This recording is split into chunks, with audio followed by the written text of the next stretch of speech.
episode of Inside the Recording Studio. I am Jody Whitesides.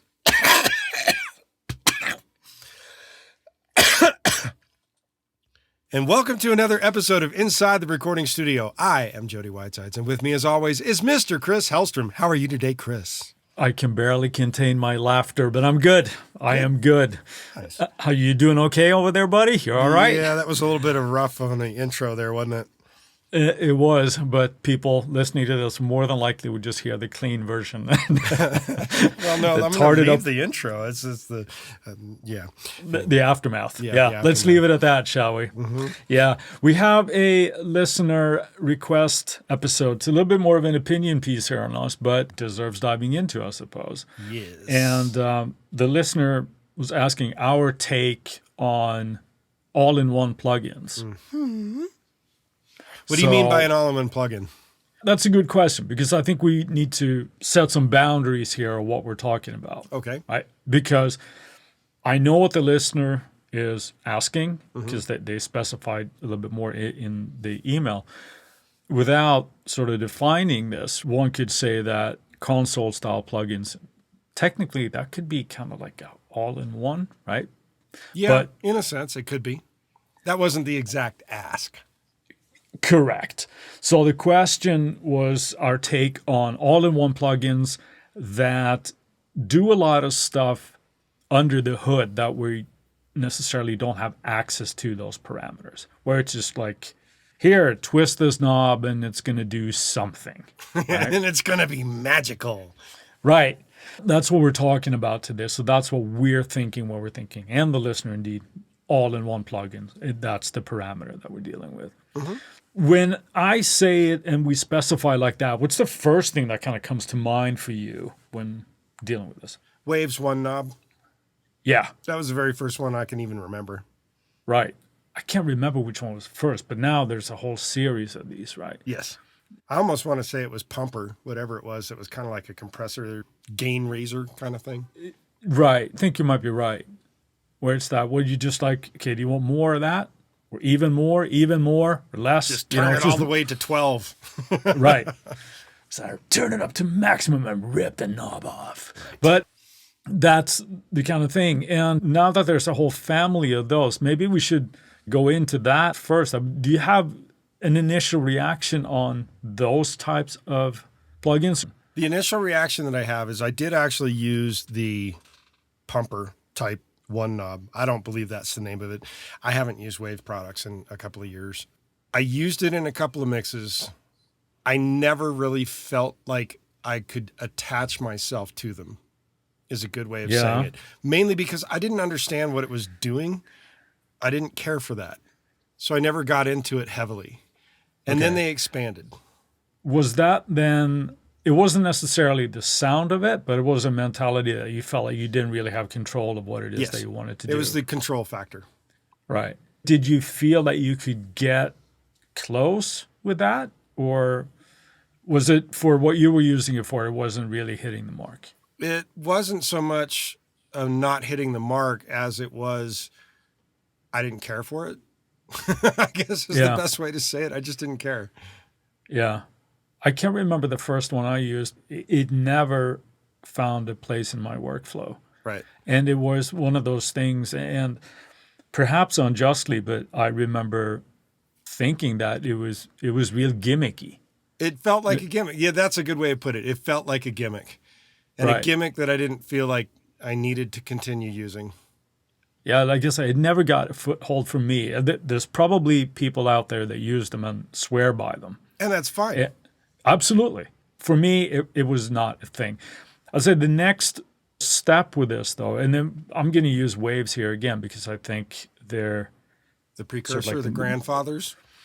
They do this more than anybody else. And they have these signature series plugins where there's the CLA and Manny American and Jack Joseph Puig has a series. There's, I think Tony Visconti has some possibly. And there's obviously more than just the one knob. Right. More than meets the eye, too. Most with a definitely. Flashy interface. Sometimes a little bit too flashy, without naming names again. But yeah, it makes me want to turn down the brightness on my monitor. Let's say that. Get out of Vegas.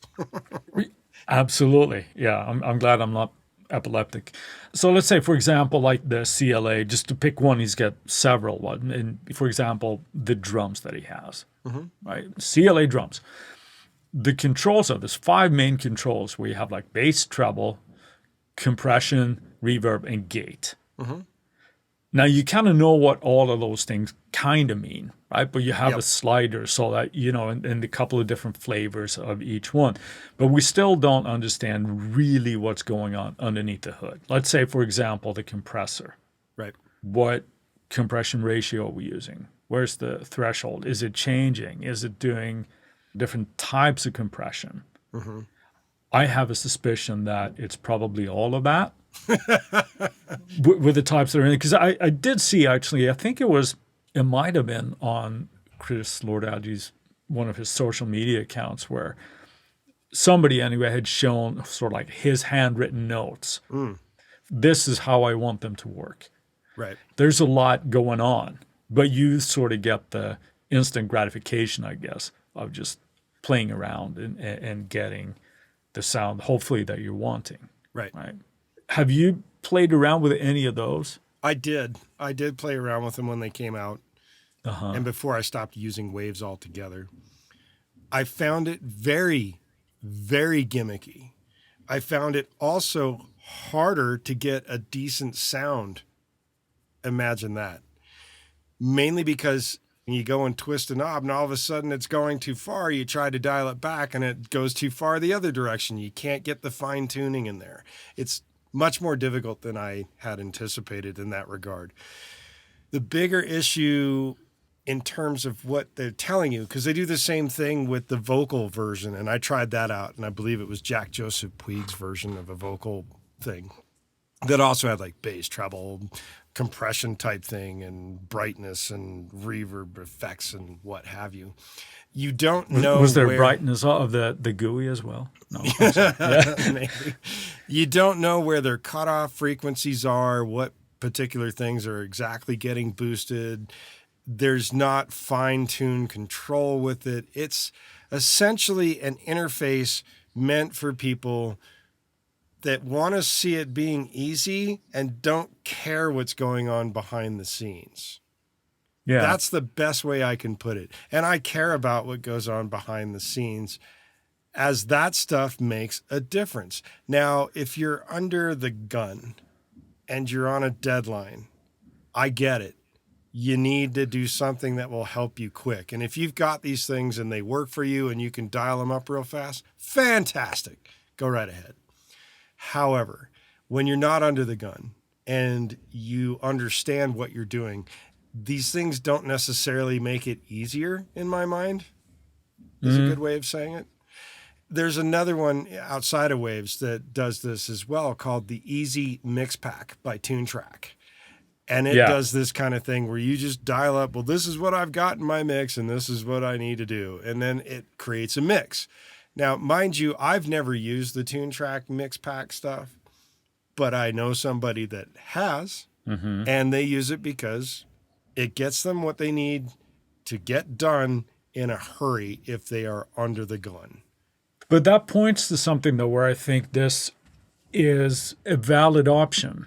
I'm with you. I like to know what is happening so I can control it and get it to where I hear it in my head. That doesn't mean that that is always the right mindset. There are people that just want it to sound good. And it's like, I don't care. I don't care what the ratio is in the compressor. I don't care what the release time is. I just want my instruments to sound good, my tracks to sound good. Sure. If you're that person, cool. No, man, I don't care. I just want it to sound good.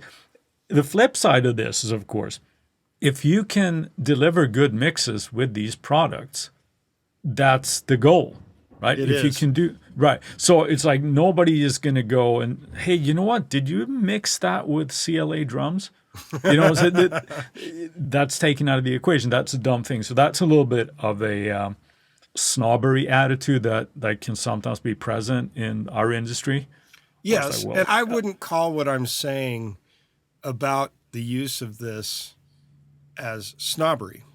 No, I'm not In my saying that own from case, you. Right. No, because I know I'm looking you, at it but- from the standpoint of the interface GUI would hopefully make it easier.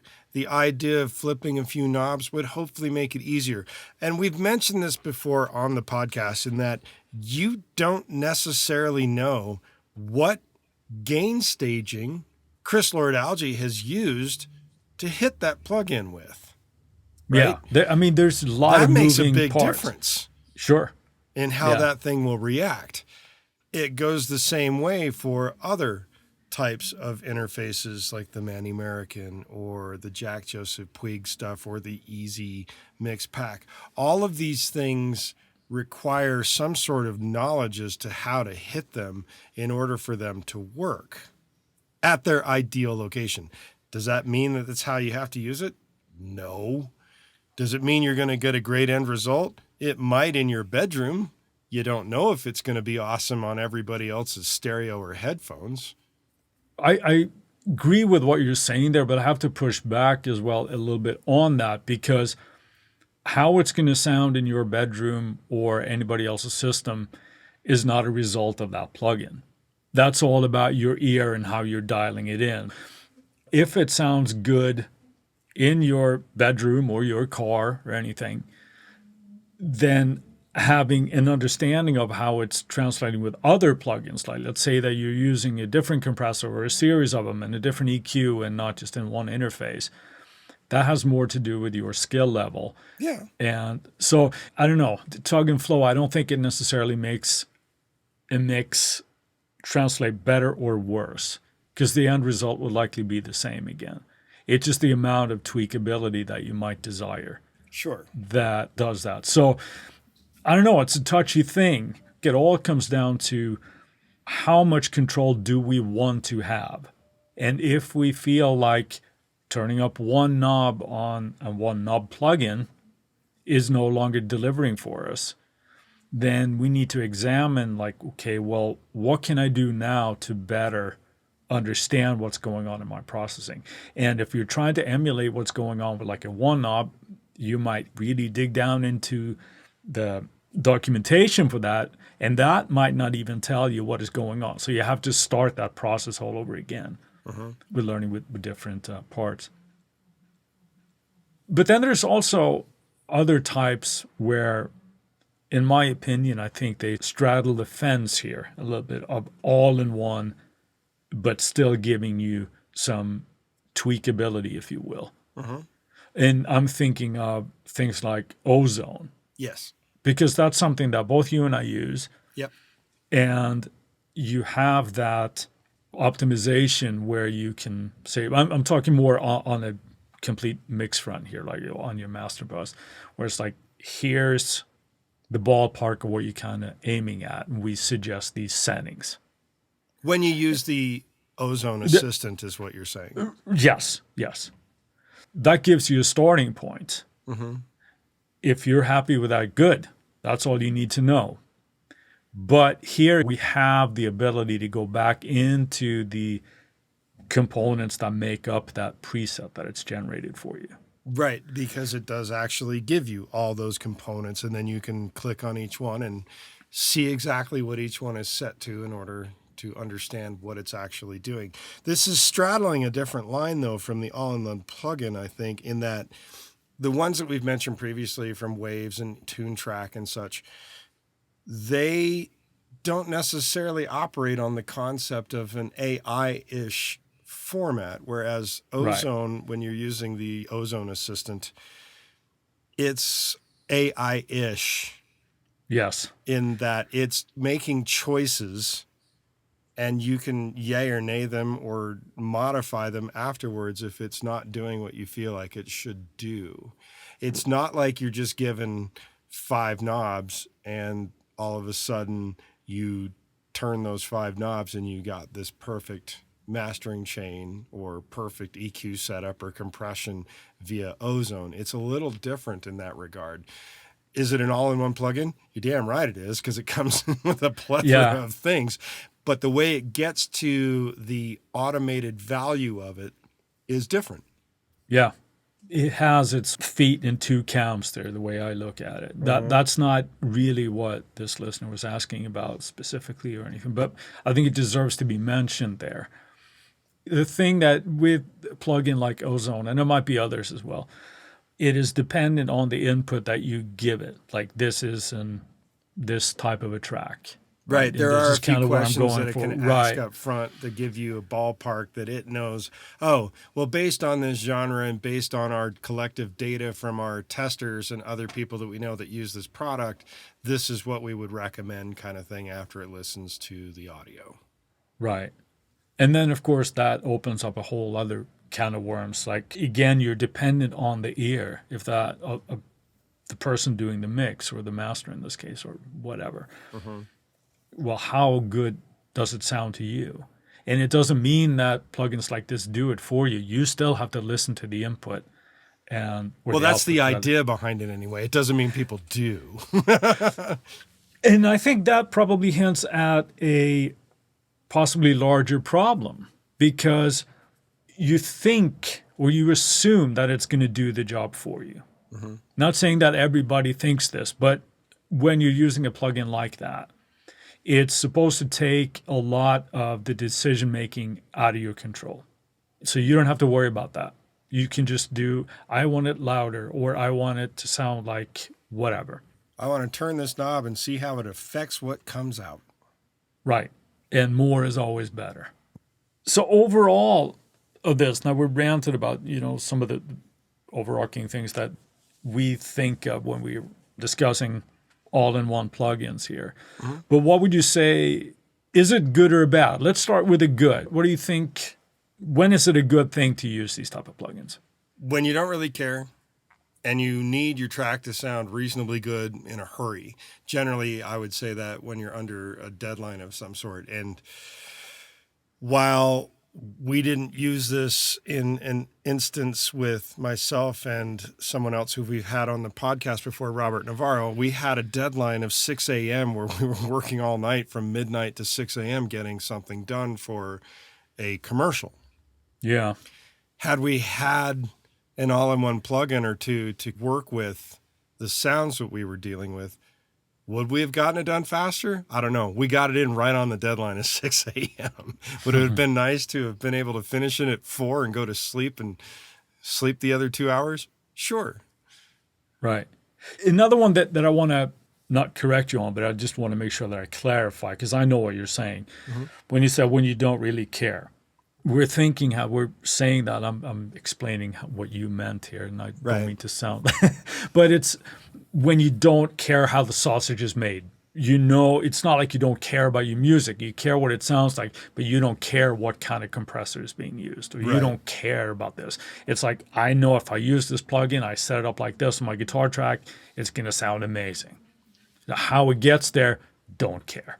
Right. But that's what you're meaning, not to put words in your mouth, but so that nobody wants to think that, oh, Jody's an asshole who thinks because I use a all-in-one plugin, it means I don't care. That's not what you're saying at all. No, I think if you want to use it, use it. What's the bad stuff about these things? Well, if you're at the stage where you want to dig a little bit deeper and you actually want to know, how do I create these sounds? How do I go about getting the type of processing that this applies, then you might not have that option to sort of backtrack in the plugin and see what kind of compressor is used, what kind of EQ curve is being used, is there any clipping going on, what is happening, right? So I think that's a negative, right? If we want to do that, we're going to have to start learning about these tools, and that's something that you and I talk about ad nauseum, right? Learning your gear. It's the whole concept of this thing, isn't it? Yeah, that's bad, I think. Obviously, that gives rise to like lack of options when you do want to go in and do some tweaking. So even though now I've said this name several times in this, but it's just an example. Like, so let's say that you're using the Waves signature series stuff. Frequently, they will have like different flavors for each parameter. Right. So there's a certain amount of tweakability there, but maybe not as much as you desire. So if you're using these plugins, that is taken away from you. On a more philosophical thing, I think it's very easy to get really dependent and hooked on these plugins. I'd say the same about any plugin with any kind of thing in terms This of is a true. console, an EQ, a compressor, an effect, whatever it is. You get married to it in a sense and you want to never let it go. Yes, but I think in this case, it's even worse because let's say that for whatever reason, all your UA stuff went out the window and it's like, no, we're closing doors. The licenses are no longer working, whatever. Besides that being a giant dick move, that would never happen. But still, you would lose your plugins for whatever reason. Yep. You could use another LA2A or you could use another Optical reverb. compressor, yeah, or Right. effect, whatever. So it's not like you're dependent on just that one. But if there is a signature plugin, an all-in-one plugin, a one knob or something that is really ingrained in our workflow, it can be harder to replicate if we don't have that. And I think that There is is that. seen as a negative. I've seen a mixed channel, or actually I've seen a channel strip of a famous EDM type producer, writer guy with a channel strip that just is insanity from start to finish by using upwards of 12 of these all-in-one type things, going one after the other, after the other, after the other, trying to fix something he screwed up in the first place. Is it one Oh, way? geez. Where it starts off and he's like, oh, I wanted to add this, and then I needed to tweak this, and then I need to take that out because this added that. And it's like, if you started with something that did the right job in the first place, you wouldn't need to load up 12 or 15 different plugins onto your channel strip to undo and redo various things Yeah. to an extent. That's neither here nor there. Is it good or bad in that regard? I think it's too much processing. Does it give him a good end result at the end? Maybe. It seems to work for him. He's certainly making a good, decent living at doing what he does. I just think it's overkill and bizarre to work in that regard. I wouldn't do it, but I'm not begrudging him for doing it. It's just kind of weird. Right. To round off this, while I say that I like to have control over as much as I can, and it's not that I think I necessarily do everything better than somebody else, but I like to know these things and I like to get better with them. There's a plugin that I use that if I send a mix to a client and they want some kind of mastering on it because they want it at a competitive level when they're listening back, I use Brainworks' Master Desk. Okay. I would put that in this camp as well, not with all the controls, but it is an all-in-one type of a thing. Right. And there has certain functionality on it where it doesn't necessarily specify what it is that is going on underneath the hood. For example, it has a knob called Foundation. Right.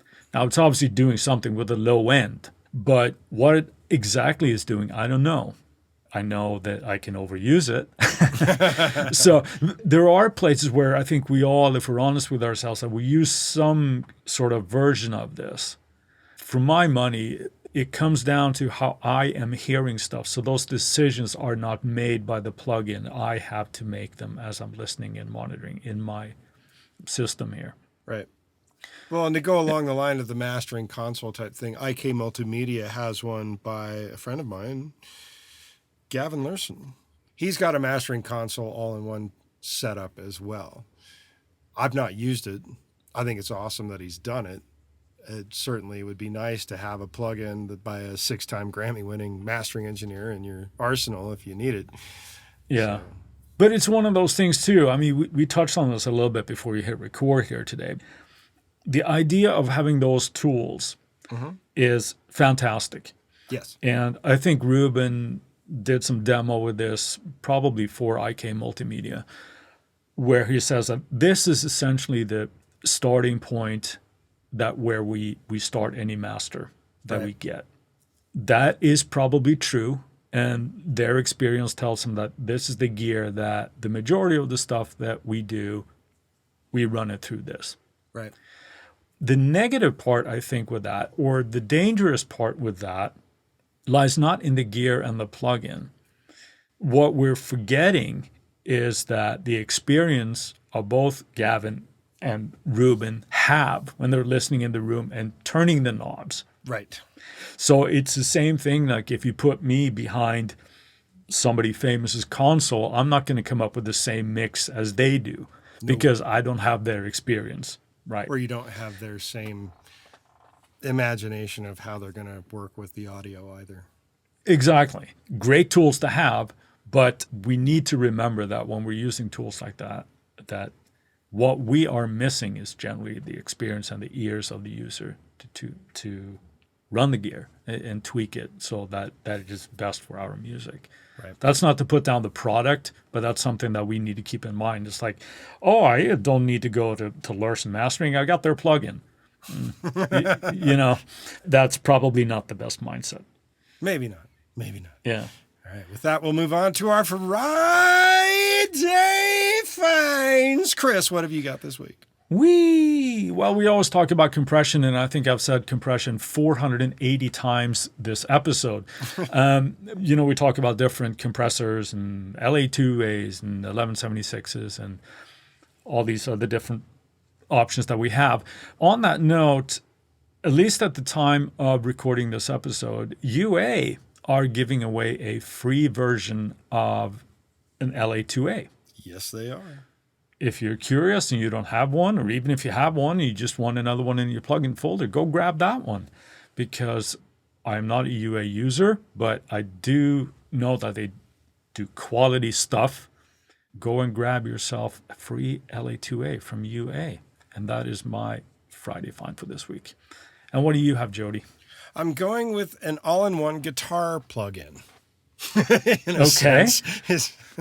I am looking at the Nembrini Cali Axis, as they call it. I wonder what that could be. It is the Nembrini version of the Triaxis. Now, previously, I know I mentioned the ADA MP1 that has been also done by Nembrini. They have now done the same thing for the Mesa Boogie Triaxis, although they don't have the official, I guess, okay go-ahead of it. They call it the Cali Axis. It is the Triaxis.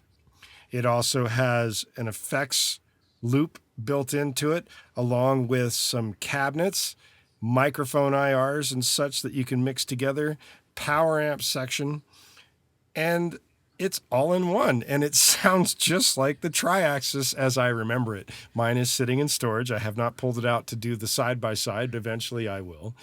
It sounds great. It sounds just like a Mesa Boogie Triaxis as I remember it.